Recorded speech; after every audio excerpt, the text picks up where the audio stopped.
Hello friends, आप सभी भावी शिक्षक भाई बहन को शिक्षा जगत में अग्रसर Surya bright study YouTube channel पर स्वागत है। फ्रेंड्स, आज इस वीडियो में हम बाल विकास के इंपॉर्टेंट क्वेश्चन का प्रैक्टिस करेंगे जो कि आपके आगामी सीटेट परीक्षा के लिए बहुत ही महत्वपूर्ण क्वेश्चन कलेक्शन है। गाइज, आप सभी से छोटी सी रिक्वेस्ट है कि वीडियो को लाइक करें और अपना फीडबैक कमेंट बॉक्स में अवश्य दें और वीडियो को ज़्यादा से ज़्यादा शेयर करें। और जो भी नए साथी जुड़े हैं प्लीज़ चैनल को सब्सक्राइब करके ऑल नोटिफिकेशन को ऑन कर दें, क्योंकि इस चैनल के माध्यम से हम रेगुलर शिक्षक भर्ती परीक्षा की तैयारी करा रहे हैं। तो गाइज, आज का सेशन स्टार्ट करते हैं। एक औसत बुद्धि वाला बच्चा यदि भाषा को पढ़ने एवं समझने में कठिनाई प्रदर्शित करता है तो ये संकेत देता है कि बच्चा किस लक्षण को प्रदर्शित कर रहा है। फर्स्ट ऑप्शन गणितीय क्षमता, डिसकैलकुलिया। सेकंड ऑप्शन गति समन्वय अक्षमता, डिस्प्रैक्सिया। और थर्ड ऑप्शन पठन अक्षमता, डिसलेक्सिया। और फोर्थ ऑप्शन लेखन अक्षमता, डिस्ग्राफिया। तो यहाँ पर करेक्ट ऑप्शन क्या होगा, क्योंकि बच्चा भाषा को पढ़ने में कठिनाई का अनुभव कर रहा है तो पठन अक्षमता होगा। बिल्कुल ऑप्शन नंबर थर्ड यहाँ पर करेक्ट ऑप्शन हो जाएगा, पठन अक्षमता, जिसे डिसलेक्सिया कहते हैं। तो correct option option number third. Next question है गाइज, शैशव काल की अवधि है, शैशव काल की अवधि क्या है, हमें ये बताना है। तो जन्म से वर्ष तक, 2 से 3 वर्ष तक, जन्म से 1 वर्ष तक और जन्म से 2 वर्ष तक। तो यहाँ पर करेक्ट ऑप्शन क्या होगा गाइज, क्योंकि यहाँ पर आमतौर पर जन्म से 2 साल तक के समय हम शैशव अवधि में रखते हैं। यहाँ पर करेक्ट ऑप्शन क्या, ऑप्शन नंबर 4 हो जाएगा, जन्म से 2 वर्ष तक। विभिन्न मनोवैज्ञानिकों ने अपने शोध के अनुसार बचपन की अवधि का वर्णन किया है और उन्होंने जन्म से 3 वर्ष तक भी माना है। जैसे उदाहरण के लिए रॉस के अनुसार प्रारंभिक अवस्था की अवधि जन्म से 3 वर्ष तक होती है और शैली के अनुसार प्रारंभिक अवस्था की अवधि जन्म से 5 वर्ष तक होती है। तो यहाँ पर हम मान के चलेंगे जन्म से 2 वर्ष तक करेक्ट ऑप्शन होगा। नेक्स्ट क्वेश्चन है गाइज, पियाजे के अनुसार 2 से 7 वर्ष के बीच का एक बच्चा संज्ञानात्मक विकास की किस अवस्था, संज्ञानात्मक विकास की किस अवस्था में, मूर्त संक्रियात्मक अवस्था में, संवेदी गतिक अवस्था में, पूर्व संक्रियात्मक अवस्था में या औपचारिक संक्रियात्मक अवस्था में, बच्चा किस अवस्था में होगा, हमें ये बताना है पियाजे के अनुसार। जो कि बच्चा 2 से 7 वर्ष के अंदर है, 2 से 7 वर्ष के अंदर, अर्थात यहाँ पर हम बच्चे के संज्ञानात्मक विकास के जो 4 चरण होते हैं, इन चारों चरणों में ज्ञानेंद्रिय स्टेज जन्म से 2 साल तक, और उसके बाद प्री ऑपरेशनल स्टेज जो कि 2 से 7 वर्ष होता है, और कंक्रीट स्टेज जो 7 से 11 वर्ष होता है। तो यहाँ पर करेक्ट ऑप्शन क्या होगा, पूर्व संक्रियात्मक अवस्था अर्थात pre operational stage. Correct option option number third हो जाए। नेक्स्ट क्वेश्चन है गाइज, विकास किस से किस की ओर बढ़ता है, विशिष्ट से सामान्य की ओर, साधारण से आसान की ओर, सामान्य से विशिष्ट की ओर और जटिल से कठिन की ओर। तो यहाँ पर करेक्ट ऑप्शन क्या होगा, विकास जो होता है गाइज वो सामान्य से जटिल की ओर बढ़ता है। कैसे, सामान्य की से जटिल की ओर, क्योंकि विकास सामान्य से विशेष दिशा, किसी एक दिशा की ओर गतिमान होता है, क्योंकि ये सभी जगहों पर एक ही तरीके से कार्य करता है। जब विकास एक व्यक्ति की सामाजिक स्थिति, पर्यावरण, परिवेश आदि से प्रभावित होता है तो विशिष्ट बन जाता है। दूसरी ओर विकास भी व्यक्तिगत मतभेदों से प्रभावित होता है। तो यहाँ पर correct option option number third हो जाएगा। नेक्स्ट क्वेश्चन है गाइज, जब वयस्क सहयोग से सामंजस्य कर लेते हैं तो बच्चे के वर्तमान स्तर के प्रदर्शन को संभावित क्षमता के स्तर के प्रदर्शन की तरफ प्रगति क्रम को सुगम बनाते हैं। इसे कहा जा सकता है सहभागी अधिगम, योगात्मक अधिगम, समीपस्थ विकास और सहयोग देना। तो यहाँ पर करेक्ट ऑप्शन क्या हो जाएगा, क्योंकि शिक्षा के क्षेत्र में जो मचान, सहयोग देना, सीखने की प्रक्रिया में उत्तरोत्तर मजबूत समझ और अधिक से अधिक स्वतंत्रता की दिशा में छात्रों को प्रगतिमान करने के लिए लागू की गई शिक्षण तकनीकों का एक। तो यहाँ पर करेक्ट ऑप्शन क्या होगा, सहयोग देना, मचान अर्थात सहयोग देना, बच्चों की प्रगति में बच्चों का सहयोग देना। जब वो एक सहयोग सामंजस्य कर लेते तो संभावित क्षमता के प्रदर्शन में बच्चों का सुगम बनाने के लिए सहयोग देते। तो ऑप्शन नंबर 4 हमारा करेक्ट ऑप्शन हो जाएगा।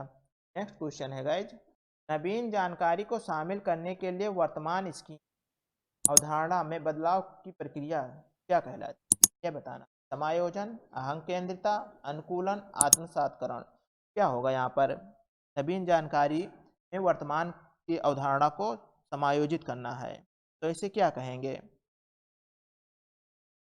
तो ये गाइज पियाजे के अनुसार ये प्रक्रिया ऐसी है कि जहाँ पर व्यक्ति नई जानकारी को प्राप्त करने के लिए मौजूदा संज्ञानात्मक योजनाओं को संशोधित कर लेता है। अर्थात यहाँ पर क्या होगा, समायोजन कर लेता है। वहाँ पर बच्चा नई जानकारी के लिए, नए ज्ञान के लिए समायोजन कर लेता है। Option number first correct option हो जाएगा। ये किसके अनुसार होता है? तो पियाजे के अनुसार होता है। नेक्स्ट क्वेश्चन है गाइज, मध्य बाल्यावस्था में भाषा इसके बजाय किसकी ओर अधिक हो?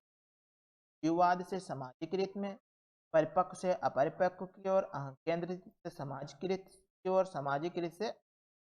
तो यहाँ पर करेक्ट ऑप्शन क्या होगा गाइज? तो यहाँ पर गाइज क्योंकि मध्य बाल्यावस्था अर्थात 5 से 12 वर्ष के बीच की अवस्था, और इसमें क्या होता है, इसमें बच्चे सामाजिकृत से अहं केंद्रित की ओर अधिक जाते हैं, स्वयं अहं केंद्रित होते हैं बच्चे। यहाँ पर करेक्ट ऑप्शन क्या होगा? ऑप्शन नंबर 4 हो जाएगा, सामाजिकृत से अहं केंद्रित की ओर।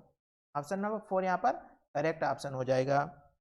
क्योंकि सिगमंड फ्रायड के इड, ईगो और सुपर ईगो के सिद्धांत के अनुसार इस चरण में इड और ईगो की अवधारणाएं बच्चे पर कार्यरत होती है, और इड और ईगो कारक व्यक्ति को किसी भी कीमत पर कोई काम करने को मजबूर कराते हैं। दोनों कारक स्वार्थ का प्रतिनिधित्व करते हैं। इस प्रकार इस स्तर पर बच्चे की भाषा अधिक समाजकृत और बजाय अहंकारपूर्ण होती है। नेक्स्ट क्वेश्चन है गाइज, बाल केंद्रित शिक्षा में शामिल है प्रतिबंधित परिवेश में अधिगम वे गतिविधियां जिनमें खेल शामिल नहीं होते हैं, बच्चों के लिए हस्तपरक गतिविधियां, बच्चों का एक कोने में बैठना। तो यहाँ पर बाल केंद्रित शिक्षा में क्या शामिल है हमें ये बताना है गाइज। तो शिशु केंद्रित या बाल केंद्रित शिक्षा में बच्चे के लिए एक प्राकृतिक प्रक्रिया के रूप में सीखने की विधि को प्रस्तुत करती है। दूसरे शब्दों में हम शिशु केंद्रित या बाल केंद्रित शिक्षा, बच्चा अपनी दिन प्रतिदिन की गतिविधियों से सीखता है। बच्चे के हस्तपरक गतिविधियां आती है इसमें, जिसमें शिक्षक बच्चे के सीखने पर ध्यान केंद्रित करता है। तो बच्चे का हस्तपरक गतिविधि बाल केंद्रित शिक्षा में शामिल है। ऑप्शन नंबर 3 करेक्ट ऑप्शन हो जाएगा। नेक्स्ट क्वेश्चन है गाइज, कक्षा अध्यापक ने राघव को अपनी कक्षा में अपने कीबोर्ड पर स्वयं द्वारा तैयार किया गया मधुर संगीत बजाते हुए। कक्षा अध्यापक ने विचार किया कि राघव में बुद्धि उच्च स्तरीय थी।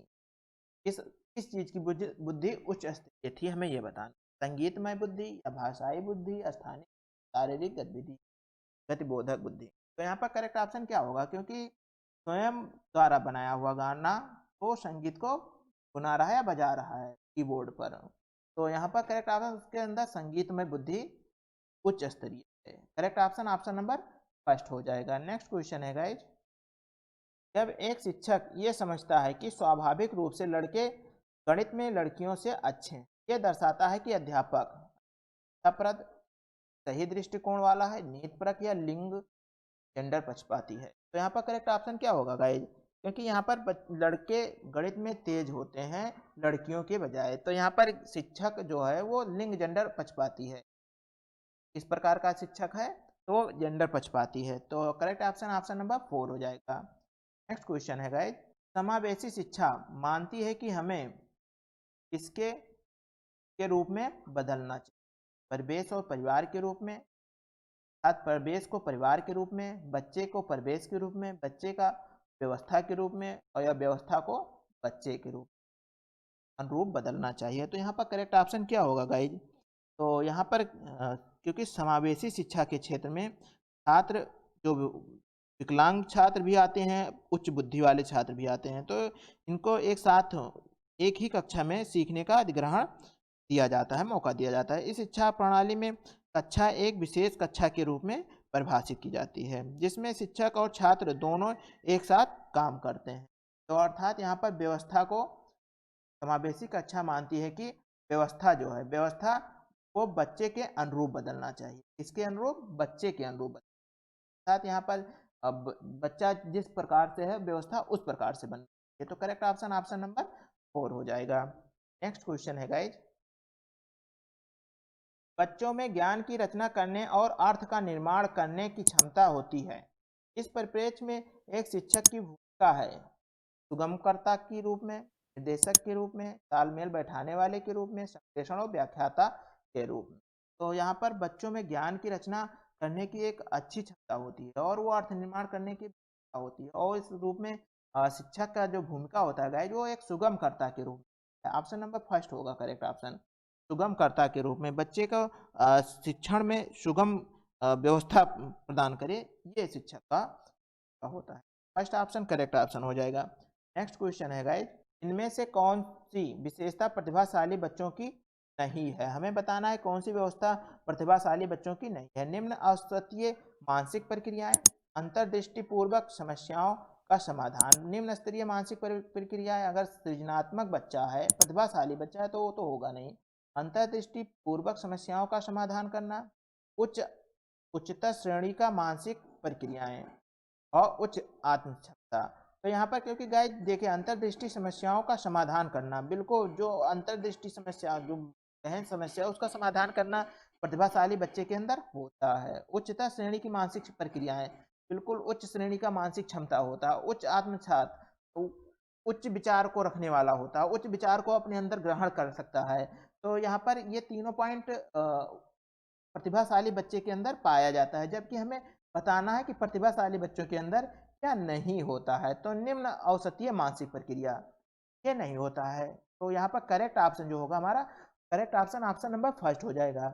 नेक्स्ट क्वेश्चन है गाइस, कोहलबर्ग के सिद्धांत के पूर्व परंपरागत स्तर के अनुसार कोई नैतिक निर्णय लेते समय एक व्यक्ति निम्नलिखित में से किस तरफ प्रवृत्ति होगा? व्यक्तिगत मूल्य की ओर, पारिवारिक अपेक्षाएं की ओर, अंतर्निहित संभावित दंड की ओर, और व्यक्तिगत आवश्यकताएं। तो गाइज क्योंकि कोहलबर्ग की नैतिक दुविधा, जो नैतिक दुविधा है, उसमें बच्चा किस तरफ जाएगा?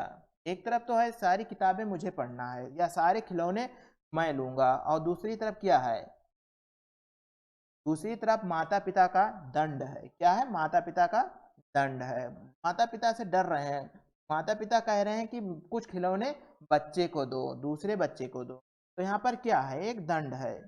तो यहाँ पर करेक्ट ऑप्शन क्या? अंतर्निहित संभावित दंड। बच्चे के अंदर क्या है? एक संभावित दंड है। तो correct option option number third हो जाएगा। नैतिक दुविधा में बच्चा है, करेक्ट ऑप्शन ऑप्शन थर्ड हो गया। नेक्स्ट क्वेश्चन है गाइस, शिक्षार्थियों की वैयक्तिक विभिन्नताओं के संदर्भ में शिक्षिका को चाहिए कलन विधि का अधिकतर प्रयोग करना चाहिए, याद करने के लिए शिक्षार्थियों को तथ्य उपलब्ध कराना चाहिए, विविध प्रकार की अधिगम परिस्थितियों को उपलब्ध कराना चाहिए, निगमनात्मक पद्धति के आधार पर समस्याओं का समाधान करना चाहिए। तो यहाँ पर शिक्षिका को क्या करना चाहिए, हमें ये बताना है। तो यहाँ पर शिक्षिका को, क्योंकि कलन विधि का प्रयोग अधिकतर प्रयोग करना चाहिए, ऐसा नहीं है। याद करने के लिए शिक्षार्थियों को तथ्य उपलब्ध कराना चाहिए, और विविध प्रकार के अधिगम परिस्थितियां, बिल्कुल correct option option number third हो जाएगा गाइज। विभिन्न प्रकार के अधिगम के लिए परिस्थिति बनाना चाहिए, बच्चों को उस परिस्थिति में लाना चाहिए जहां पर उनका अधिगम अच्छे से हो सके। तो करेक्ट ऑप्शन क्या हो जाएगा? ऑप्शन नंबर थर्ड हो जाएगा। Okay guys, guys video session कैसा लगा है कमेंट करके अपना फीडबैक दीजिए, और वीडियो को लाइक और अपने दोस्तों में शेयर करें। और जो भी नए साथी जुड़े थे, प्लीज़ चैनल को सब्सक्राइब करके ऑल नोटिफिकेशन को ऑन कर दें, क्योंकि इस चैनल के माध्यम से हम रेगुलर शिक्षक भर्ती परीक्षा की तैयारी करा रहे हैं। Okay, thank you very much.